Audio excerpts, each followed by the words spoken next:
আসসালামু আলাইকুম। আমি এই মুহূর্তে রয়েছি সিলেট ৩৮ নং ওয়ার্ডে এবং শ্রমিক সংগঠনের অফিসের সামনে।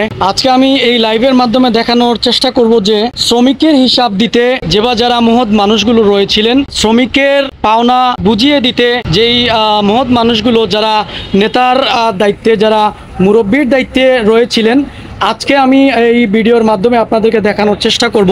এবং আজকের এই আলোচনা সভা শুধুমাত্র এই যে শ্রমিক রয়েছেন উনাদের যে হিসাবগুলো ছিল সেই হিসাবগুলো মিটানোর জন্য উভয় পক্ষ সবাই এখানে উপস্থিত রয়েছেন।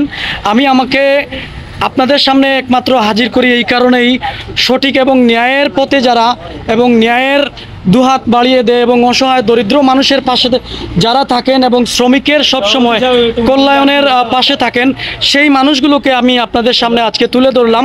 আমি যেই জায়গায় দাঁড়িয়ে আছি সেটা হচ্ছে সিলেট সিটি ৩৮ নং ওয়ার্ড কুমারগাঁও বাস টার্মিনালের ২০৯৭-এর যে অভিভাবকরা রয়েছেন, ২০৯৭ অফিসের সিএনজি শাখার যে নেতৃবৃন্দ রয়েছেন ওনারা উপস্থিত রয়েছেন। আমি আপনাদেরকে একটি লাইভের মাধ্যমে দেখাইছি। এরপরেও আমি এই পর্যন্ত সকলে ওনাদের জন্য দোয়া করবেন এবং শ্রমিক সংগঠনের যারা আছেন সকলেই হাতে হাত ও কাঁধে কাঁধ রেখে চলবেন। সবাই ভালো থাকবেন।